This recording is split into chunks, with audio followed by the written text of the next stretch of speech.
Hello, I'm Dylan. And I'm Keon. And this is Trust Your Doctor, that podcast where salt saves the day. Because this episode, we listened to Quinnis. Written by Mark Platt. Directed by Lisa Bowerman. Again. And released in December 2010. Hey, they have like a grand total of like 5 people who work on these, who direct these things. Yeah, so another audio episode. We're actually recording this one way after the other two we did. Right. It was intended that this one would also form the triumvirate that we would use for the hiatus, we thought at one point. The holy hiatus Trinity. Yeah. I don't think we ever explicitly explained what happened and why those went out, but we'll just do it right now, really quickly. So we thought that I guess in the final weeks of December, the final 3 weekends of December, we were going to need to go on hiatus, mainly due to the fact that there was a plan on the table for me to disappear from this country. But that didn't end up happening, so we didn't need to go on hiatus. So we had these 2 episodes backlogged, and we were like, well, there's a point at which keeping them just becomes useless because they'll be so outdated. It won't be worth it to release it. Don't tell them they weren't actually holiday specials. No. So we decided to play them off as holiday specials. We still are playing them off as holiday specials, but we never really explicitly mention what holiday they're for in the episodes. We just kind of say this is a thing. Except we're actually planning on this one to come out on New Year's, so... Yeah, it's our New Year's special. Happy 2016, guys. For a whole new year of Trust Your Doctor. Oh, God. Anyway. We're almost at the 2-year special, actually. I think that'll be coming out 2 weeks after this episode. Right, we're doing a 2-year special. We actually have something planned for it. Yeah. Not something good, but something... Hey, don't tell them I'm just that. kidding. I'm just kidding. Don't lower their expectations. But yeah, so... Obviously, if you picked up on our subtext, we did a 3rd Doctor, then a 2nd Doctor, and so this is a 1st Doctor audio drama, if you didn't know. Right, Quinnis takes place before the first episode, so this is actually directly before the Doctor and Susan get to London. So chronologically, it's actually the earliest thing in the Doctor's timeline that we've ever watched, listened, or read about. Yeah. Very, very weird story, too. Yeah, very strange. And I guess Mark Platt had his work cut out for him, because not only did he have to write something set before the show began, he also had to basically characterize Susan and the Doctor in their unearthly child immediately preceding unearthly child characterizations, rather than any characterization we'd seen on the show at all. Right. And after listening to this, I can't say that it was all that interesting, but it smartly sets up why Susan is enrolled in school and... just their characters at the beginning of the first episode. Yeah, there's actually, between this and Earthly Child, they take a very, very short trip into the future of England to make sure it'll still be safe so that they can settle down there knowing that they're not going to get, I don't know, thrown into a dystopian future or something. No, that happens in, 200 years.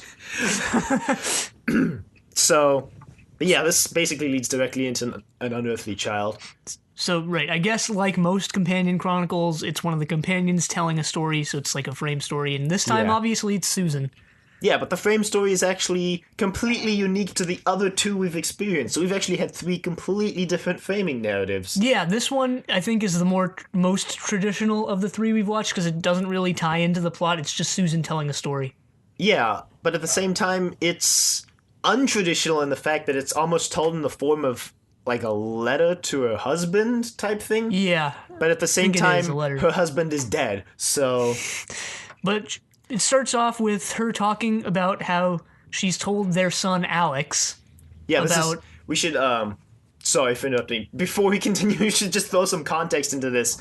For Susan, this takes place immediately after the older Susan, it takes place after an audio drama where the 8th Doctor has shown up and is like, hey, Susan, I'm back! And immediately before the 8th Doctor shows up again, and it's like, hey, Susan, I need your help. So, for Christmas, I think. Interestingly confusing. It takes place right before a little Christmas episode with the 8th Doctor and Susan, and right after the Doctor has shown up to Susan, I guess, for the first time in years. So, Susan's son, Alex, has now met the Doctor Yeah. And I guess he's heard a bunch of stories about the first Doctor and everything. And I don't know, he's kind of a loner, I guess, too. Susan guess implies that he's a loner, doesn't have a lot of friends. There's also a reference to some people stranded on the moon, which I think is a reference to the other audio drama too, with the Eighth Doctor and Susan, which maybe we should listen to at some point. I feel like it's actually kind of a fun episode to listen to. Maybe, when we get to the Eighth Doctor. Yeah, years from now. So, Susan kind of mentions that she was invited to come to some sort of delegation, but she cancelled because she didn't want to go. She's been to so many already that she's just tired of making public appearances. She's staying at home. She's kind of sort of writing this letter to her husband, David, from Dalek Invasion of Earth.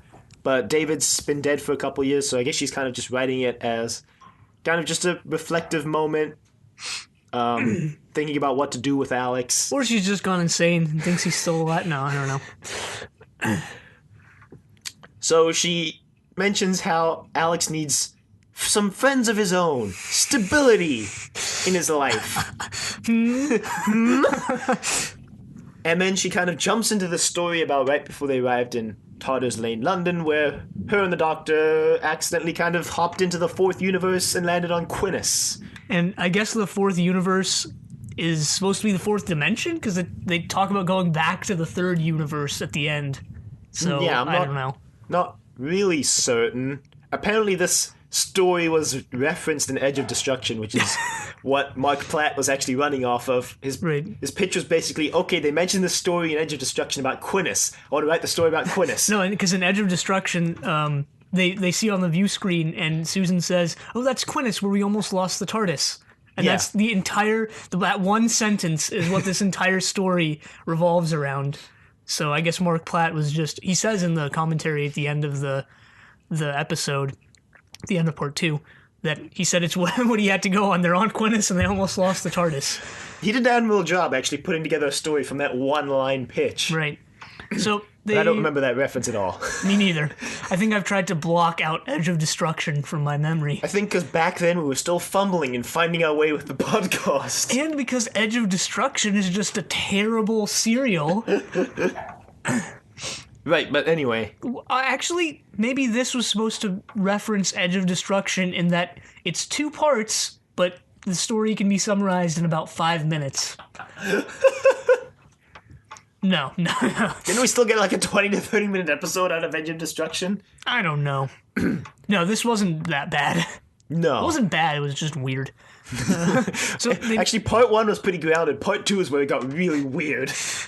Well, this story starts with them showing up on Quinnis, on a town on a giant bridge. Well, you don't know it's on a bridge yet, but there's weird Dr. Seuss-like bridges to nowhere all over the place. And they're on this they're on this market street.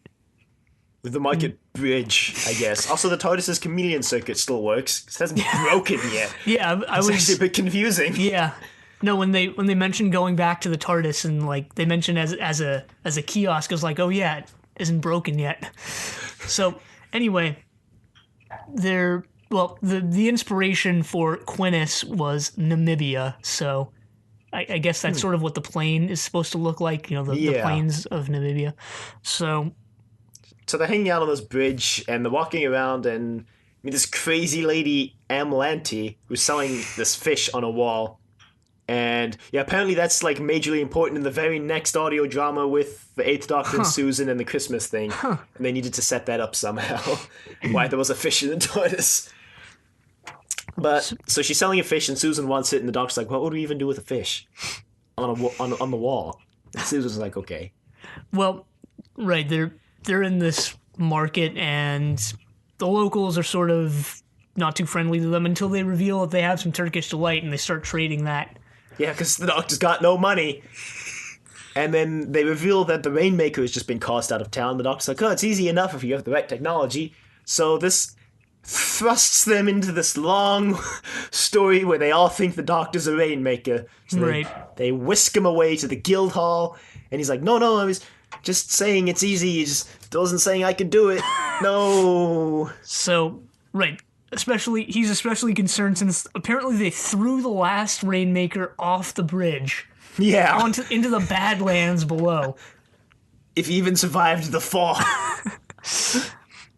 Right, I guess the sort of setup here is that the people live on the bridges in these towns, and their houses are chained to the bridges. And there's this big reveal where they see all the bridges in like up in the air, because I guess they're pretty tall. And they walk to the end of the street, and they realize they're also on a bridge, and they look down to the plains. Yeah. And I guess the locals say the plains are dangerous, but they don't say why. Until that stupid plot point later. Yeah, I actually really liked part 1. Part 2 was just weird, like we said multiple times. So they're heading... The doctor gets whisked to the guild hall, but he makes them promise that they'll keep Susan around, because he's going to need her to fetch things from their kiosk, and Susan's like, okay, and she's met this She lady... can't go they're not allowing her into the guild hall. Yeah, because apparently it's bad luck if ladies or women cross into the guild hall. Right, But she meets this lady named Mila. Right? Meadla. So, yeah, apparently their society is super superstitious. Wow. And things have a bad luck or good luck connotation, and they try and avoid bad luck at all costs. But right, Susan meets Meadla, this little kid hanging out in an alley, sketchily. Yeah, and the doctor meets Meadla too. That becomes important later. So they're talking with Meadla, and she's like, I don't got no food, I just live on what people give me. And they're like, we can give you food. And she's like, no, I don't want food.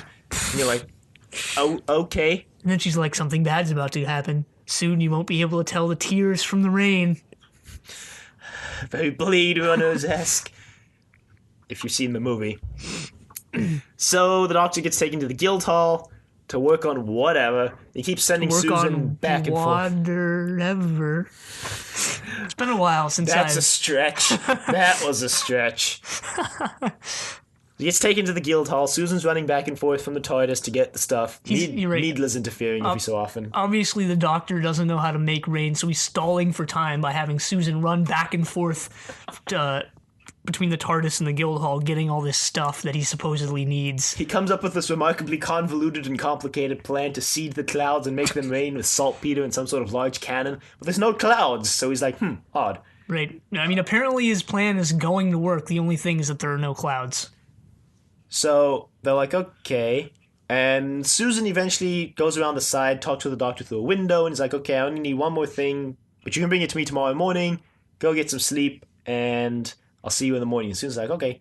She goes back to the TARDIS, and all of a sudden, Meadla's captured in a trap by the TARDIS. Right, because there are these birds that I guess live around the area called, what are they called? I don't even... Shreya? Shrazers, right. And they set up, they're apparently very bad luck, so they set up these traps for them, and Meadla has gotten caught in one. And Meadla's convinced Susan that this other bird-like thing is the bad luck bird, but you find out that later that's just a dude in a suit with a bird mask on. Yeah, very confusing. So Susan helps Meadla out of the trap, and all of a sudden some clouds roll in, it starts raining, and the street starts flooding. Yeah, apparently they're not actually quite exactly bridges. They're actually, I guess, like, runoff channels for the mountain. Yeah. Yeah. And they're like, So the locals are all safe inside, but Susan and Meadla obviously are outside. The TARDIS gets washed away, which is like the main plot point of episode 2, which they're trying to get back to the TARDIS. And Meadla also gets washed away. Susan tries to save her, but it's too late. She's carried away by the current, and Susan is super distraught over this. Yeah, so she gets taken into the house with Amlanti. Yeah. And they kind of put her up with some food, and then it's just revealed that Amlanti just casually keeps a piglet. No, she had one before under her arm. And that was also inspired by Mark Platt's trip to Namibia. He saw some lady with a pig under her arm, so he's like, Yeah. So yeah, she's got a piglet just hanging out. It's like, yo, what's up? So episode 1 ends with part 1. The parts actually have names. Mark Platt is like, hey, they used to have part names back then, so I'll like stick to that tradition and give them part names. Part 1 is the Rainmaker, and part 2 is the Plane of Despair. Okay, that makes more... I originally read it as Plan of Despair, so I was like, that doesn't really make too much sense. So Susan is distraught that the TARDIS is gone, Meadla's gone, the Doctor's in the Guildhall doing whatever, and part 1 ends like that, and part 2 begins with the Doctor just showing up and is like, Susan, are you okay? Well, started flooding. Well, she tries to get some sleep and the pig starts talking to her. Yeah. I guess this was supposed to be Meadla's right? voice. Yeah, this is supposed to be kind Meadla. of really obvious that it's Meadla's voice, because Amlantes also told Susan that Meadla didn't exist. Right, they didn't see Meadla at all or hear her or anything when they rescued Susan, which is This weird. is when it starts to get really weird. Yeah. So the Doctor shows up and he's like, Susan, you're safe. And she tells him that the TARDIS was washed away and that Meadla was washed away. And then Amlanti finds some black feathers on Susan. And she's like, you're the Shrazar, aren't you? Was it Kettle Ann Ford doing Amlante's voice? I don't know. I think it was her doing all of them except Meadla. Yeah, that's what I thought. That's what it usually is for this range. Yeah. So. I mean, the Echoes of Grey was all... it was all Wendy Padbury except Allie. Except Allie. So yeah, I guess Kettle Ann Ford's doing old lady Amlante's voice. So, yeah, obviously the Shrazar can disguise itself. I wonder who it is.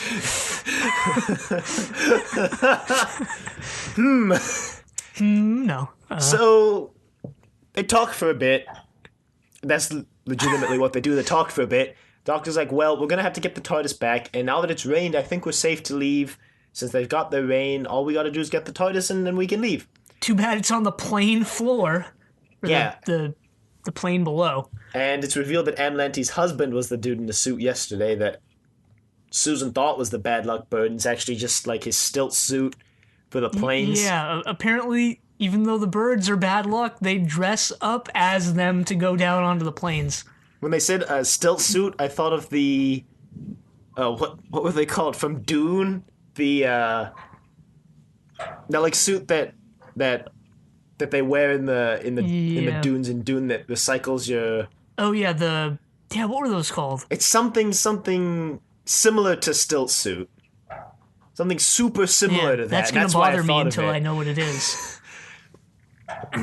So, now this is kind of a really confusing line, or I just had a lapse of concentration, but all of a sudden someone busts in from the Guildhall and is like, oh yeah, Amlante, your husband just died. No, that's pretty much what happens. Okay, because I thought I just lost concentration and maybe I'd missed a line or something, but I didn't think that just jankily so transitioned just immediately into him leaving and then all of a sudden, your husband's dead, Amlante. No, yeah, he died pretty quickly, apparently. Like, he pretty much just left and then died. So I wasn't going crazy then. Yep, her husband's dead, and she thinks Susan is the Shrazar, obviously, so she's like, get out, something like that. Bad luck, bad luck. So they get out, and they meet one of the birds again, but nope, it's actually just another person in a bird suit. Yeah, it's Parch. Parch the Fourth. Parch, because they were parched. Wow, before. wow. Hey, that's not on me. They did that themselves. Yeah. Whether they meant to or not. He flies an orthonopter. Right. That's how he arrives. He's like, oh, got an orthonopter. It makes me pretty cool. I actually don't know what that is, but I meant to look it up, but I never did. It's like, have you ever seen like Leonardo da Vinci's drawings? He like had a drawing of like a helicopter type thing. Yeah. It'd be like that. Like an old-timey helicopter that had flapping wings. Oh, I see. It's named after birds. Orthonopter. Yeah. I mean, flapping wings. For people who hate the birds so much, they pretty much designed all their things based on birds. Anyway. So yeah, that's what an orthonopter is. He was some sort of hunter or something who hunted the Shrazar. Yeah. That's what it's called, right? The Shrazar? Yeah. We just looked it up, but yeah, Shrazar. Yeah. So Charizard. No. Shrazard. So Parch takes him to the Guildhall to hide out because all of the townspeople are. If you're a woman, you're weeping about Amlante's husband dying, and if you're a man, you're yelling about the Doctor and Susan being bad luck. So they decide to stick him up in the Guildhall because it's safe there. And then the Shrezar comes back. Meadla shows back up. This is where you learn she's actually the Shrezar, but you already knew that since she first showed up. She has the TARDIS key, by the way. She stole it from Susan. Yeah. Back when she was the talking pig thing. Yeah. And Susan's like, hey, can we have that back? And Meadla's like, nope. If you take me with you, maybe. Yeah, and then the scene Because Shrezar tried the key, but it didn't work. Because the doctor mentions, the locks would be too complex for her bird brain. This scene was kind of creepy if I was interpreting it right. She sticks her head through the barred window. Mm-hmm. She's like, take me with you, but more creepily with this really creepy music playing. Yep. So that's precisely what happens, actually. And then Susan agrees, because the doctor's gone down to the plane and something bad is about to happen to him. So Susan agrees that if Meadla saves him, they'll take her with them. Yeah, meanwhile, all of the rain has made the grass start growing? Yeah, in like a few hours. It's become like as thick as a forest. It's like overtaking the bridges, too. Yeah, well, they are in the fourth dimension, so maybe things are different there. I don't know. Universe. For the universe. Where Whatever. the time tracks aren't straight and they cross over themselves for some reason. I guess that's supposed to be a reference to the... Ghostbusters. No. What? They cross the... No, I was going to say, what is it? The Space Museum? Where they accidentally cross their own time track? Seriously? Yeah, don't you remember they accidentally cross their own time track and they get frozen in the museum? Yeah, now that you mention it, I remember it, but I don't know if that's what they were going for. So, I feel like it's what they were going for. So, Meadla tries to go save the doctor, but Parch has his orthodonto and he saves the doctor from the grass, overwhelming the TARDIS. And you basically just have the scene where she's describing what the doctor's doing with his cane, whacking the weeds away. It's quite an image, actually. Yeah. Very first Doctor-esque. Like the other audio dramas, they characterized the Doctor really well, and they had him do very... They had all his little acting quirks in there, like him putting his arms up on his shoulders, or whatever on it was. lapels. His lapels. Yeah, especially for a time in the Doctor's life that we really don't know exactly how he would have acted at all. It still feels like it would be natural to come before an unearthly child, and that it feels like a natural part of his character progression from then on. Well, Meadla starts attacking the Doctor, I guess?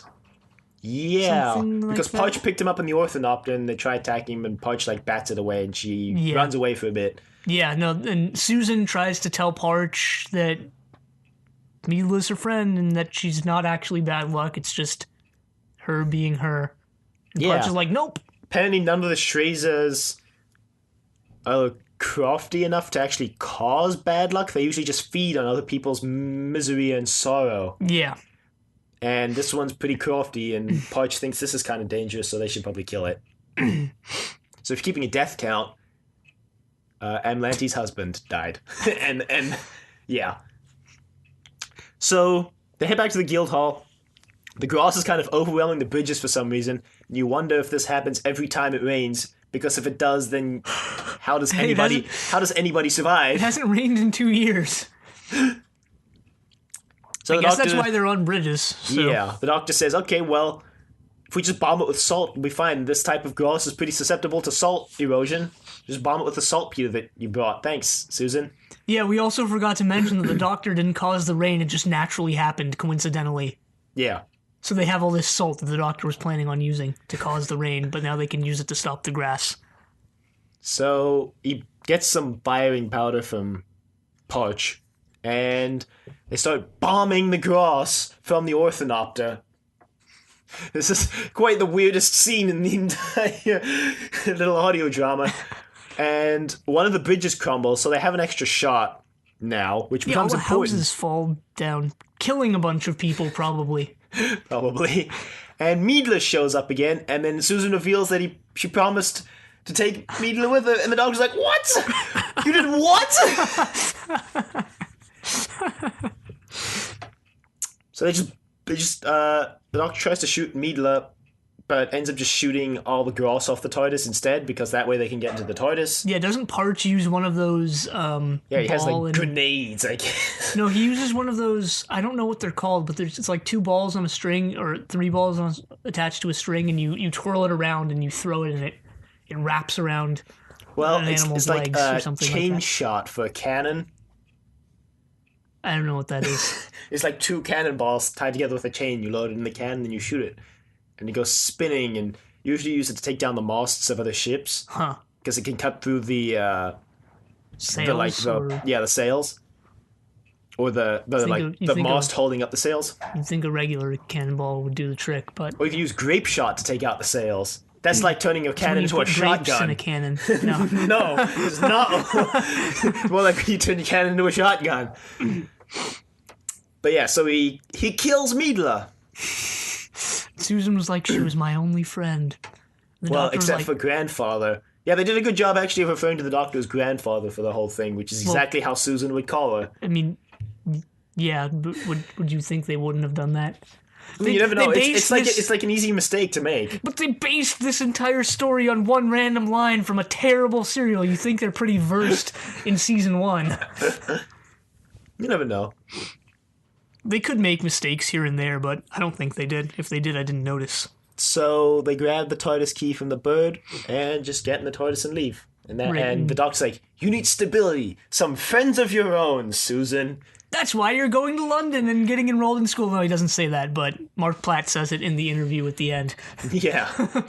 So that's how it ends. It cuts back to older Susan. She's like, so I think Alex just needs some time alone and then just needs to go to school and make some friends. The end. Yeah. I mean, when your great-grandfather is a galaxy-renowned time traveler who saves millions of people's lives on a daily basis, kind of have a lot to live up to. Eh. And then there's the interview. Just them talking. It had the biggest plot twist of the entire story. Right. Meadla is played by Carol Ann Ford's daughter. When I heard that, I was like, whoa! What? Maybe they knew Meadla as the Shrezar isn't actually like a good plot twist. So... I think this was the weakest of the 3 audio dramas we've listened to so far. Right, because it was basically, like we said in the beginning, more of just a regular frame story and didn't really either set anything up like Echoes of Grey or you didn't have Iris Wildtime. But, I mean, I don't think it would... I wouldn't say it's bad. No, me neither. I liked the... I don't know, I liked what it made me imagine. The visuals in my head were obviously not as low budget as the classic show. Yeah. I mean, this was a multi-million-dollar production in my mind. I mean, they have really good sound design for these audio dramas. And I should probably stop listening to them when I walk my dogs. They just make me paranoid because it always sounds like there's someone walking behind me when I'm listening to these. Because they always, whenever there's a crowd scene, they always put in a lot of effort to make it actually sound like a crowd scene. I'm always like, is there someone near me? So, I mean, I guess it's nice to have some sort of, creepy music, creepy themes that aren't 70s or 80s electronic styled. But you can hear the influence from the actual music from the show in the music they use in the audio drama. It's just higher budget and not as janky. And obviously they also went back to the very first theme for this companion chronicle. Which you'll notice that we did too. I had to go hunting down. Saved it somewhere. I don't remember where I put it. But I don't know. I'm curious to see the audio drama before this for older Susan that would have set up why she's telling this story to her dead husband. And I'm curious to see the audio drama. Did I call it a serial? The audio drama after this also that plays off of Alex and Susan's dynamic with the 8th Doctor. But I guess we won't get to that for a while. We could just skip if we wanted to. I don't want to. Okay, so, which we won't get to for a while. One last thing I wanted to say about this story is it made me remember, or maybe realize actually, after, now we're in the Fourth Doctor's era, pretty well into the show, made me realize that Susan is actually a very boring companion. I mean, she sets everything up. She's kind of the archetype for companions to come, but future companions just do her character better. Well, I mean, she had a unique relationship with the Doctor that none of the other characters could really emulate. Yeah. And the most interesting Susan moments come from that relationship. Leaves. Basically, that relationship. Like in this serial where she's all afraid that the Doctor's going to be mad with her, and then he's like, "Oh, I'm not mad with you, Susan. Just don't know what we would do." And then he hugs her and, kind of touching. Kind of for a minute, and then you're like, yeah, whatever. This was I guess now that we're wrapping up, this was a nice little experiment, I guess, running back through the 3 Doctors eras that we've already gone through. Right. Getting, I guess, nostalgia, but not really. No. It was just kind of fun to see adventures from previous Doctors, I suppose. So email us at thedoctordeck@vegetable.com. Questions, comments, concerns, anger, rants, love letters. Definitely let us know if you want us to do more of these audio dramas. I'm tempted to just do one every month now at this point because they're kind of fun to do. Just kind of fun little hour-long things to listen to in your free time. Get to see what the companions did after leaving. I mean, we've still got... We didn't just buy these 3, we bought like the whole season, so... Right. And I mean, with how many are actually out there, we've not even scratched the surface, so... Yeah, it might be a good way to put a dent into these audio dramas we'll need to get through eventually if we're planning on getting through every Doctor Who item ever. Yeah. Are we planning on that? I don't know, I feel like the show kind of evolved into that. Well, our original plan was just to watch the TV show, and then we had that episode of Flight Through Entirety, and then we had these. I guess we'll talk more about this in the 2-year special, where it has more of a place. But yeah, definitely check us out on YouTube and iTunes, and Trust Your Doctor. Leave a rating if you like the show, and have a happy New Year, since this is going out on New Year's as our New Year's special. Check us out on Facebook, Trust Your Doctor, like us on Facebook. Check us out also on Twitter, TYD Podcast, and also follow us on Twitter. And yeah, let us know if you want us to keep doing audio dramas as a more regular thing. Yeah, for sure. We're going to do them eventually. Yeah. But we'll do other specials about them eventually, too. We'll do a full-cost audio drama eventually. But yeah, until next time, the end.